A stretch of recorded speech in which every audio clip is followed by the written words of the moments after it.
कक्षा 11 के MP board के विद्यार्थियों, जिस घड़ी का आप बेसब्री से इंतजार कर रहे थे, देखिए आप चाहते हैं कि एक ही पेपर में से आप 50 से 60 नंबर कवर कर सके, तो समझ लीजिए ये पेपर आपके लिए काफ़ी इम्पोर्टेंट रहेगा, क्योंकि ऐसा ही पेपर मैं आपके लिए लेकर आ चुकी हूँ केमिस्ट्री का, जिसके द्वारा आप 50 से 60 नंबर आराम से कवर कर पाएंगे। और Hindi medium plus English medium दोनों क्लास के लिए रहेगा फुल सॉल्यूशन के साथ। तो चलिए बिना किसी डाउट के वीडियो को हम शुरू करते हैं। तो देखिए पहला प्रश्न है कि सोडियम आयन में इलेक्ट्रॉनों की संख्या है, तो सोडियम आयन में इलेक्ट्रॉनों की संख्या है 10। दूसरा, आधुनिक आवर्त सारणी में कितने वर्ग है? 18। निम्न में कौन सा यौगिक विद्युत संयोजक है? NaCl, Na sodium chloride. और एंथैल्पी दाब, आयतन एवं आंतरिक ऊर्जा के संबंध के बीच संबंध है, तो इसका आंसर H = U + PV। और किसी यौगिक का मूलानुपाती सूत्र CH2 है, यदि इसका अनुभार 42 है तो अणुसूत्र है C, ये आपका C2H4, ठीक है, ये रॉन्ग है। चलिए फिर है अगला, सोडियम बेंजोएट और सोडा लाइम में के मिश्रण को गर्म करने से बनता है, बेंजीन बनेगा, ठीक है। चलिए इसका choose and right correct option, ये आपके इंग्लिश मीडियम वालों के लिए रहे, ठीक है, हो गए, स्क्रीनशॉट आपने ले लिया अच्छे से। चलिए फिर है अगला प्रश्न, रिक्त स्थानों की पूर्ति कीजिए। पहला है कि नाभिकीय आवेश में वृद्धि होने पर आवर्त परमाणु आकार खालिस्तान है, तो कैसा घटता। दूसरा है परम शून्य ताप पर क्रिस्टली पदार्थ की एंट्रॉपी खालिस्तान होती है 0। अल्कोहल खालिस्तान के साथ समावयवी होते हैं, तो ईथर। ड्यूमा विधि का उपयोग खालिस्तान के आकलन में किया जाता है, नाइट्रोजन। एल्काइन का सूत्र खालिस्तान है CnH2n-2। अमोनिकल सिल्वर नाइट्रेट के साथ अभिक्रिया में एसिटिलीन खालिस्तान का गुण दर्शाता है, अम्लीय, ठीक है। चलिए फिर ये आपके इंग्लिश मीडियम वालों के लिए रहे। फिर है सत्य।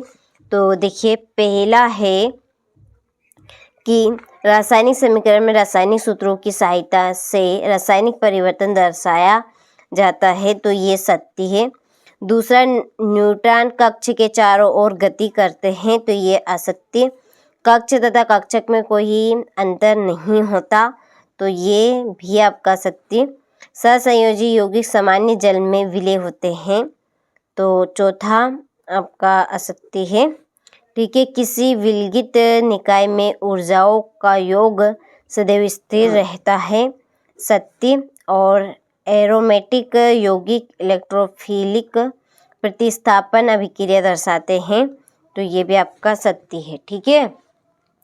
चलिए स्क्रीनशॉट आप ले लीजिए। इसके बाद में ये आपके इंग्लिश मीडियम वालों के लिए, ठीक है, ये हो गए। चलिए अब बढ़ते हैं अगले प्रश्न की ओर। तो देखिए अगले क्वेश्चन में है सही जोड़ी। तो देखिए पहली जोड़ी है आपकी, पहली जोड़ी रहेगी संश्लेषित रबड़, ठीक है। दूसरी क्षारीय, इसकी जोड़ी है आपकी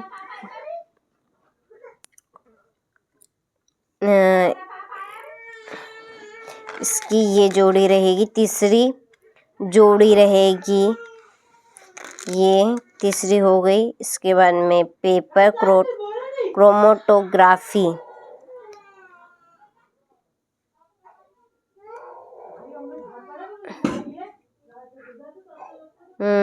ठीक है, इसकी जोड़ी रहेगी आपकी। चलिए तो यहाँ पे मैंने नंबर डाल दिए हैं, ठीक है। इसके बाद में ये आपके इंग्लिश मीडियम वालों के लिए, ठीक है। चलिए फिर एक वाक्य में उत्तर दीजिए। पहला, गुणित अनुपात का नियम देने वाले वैज्ञानिक का नाम लिखिए। John Dalton.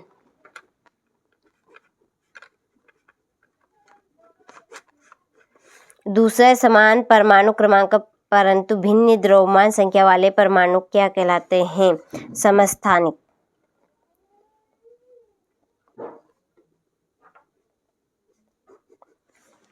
अगला है नाइट्रोजन तथा ऑक्सीजन में से किसकी इलेक्ट्रॉन लंबी एंथैल्पी लगभग शून्य होती है? अध्ययनकर्ता।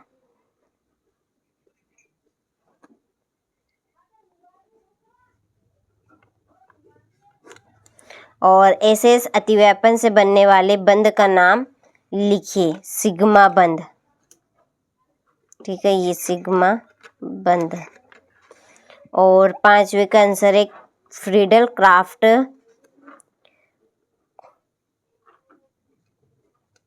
फ्रीडल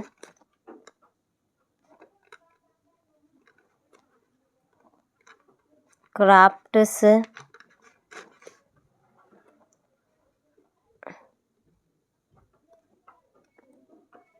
एल्किलीकरण। ठीक है, और अभिक्रिया आपको लिख लेना है। ठीक है, हो गई। चलिए, यहाँ से आप स्क्रीनशॉट ले लीजिए।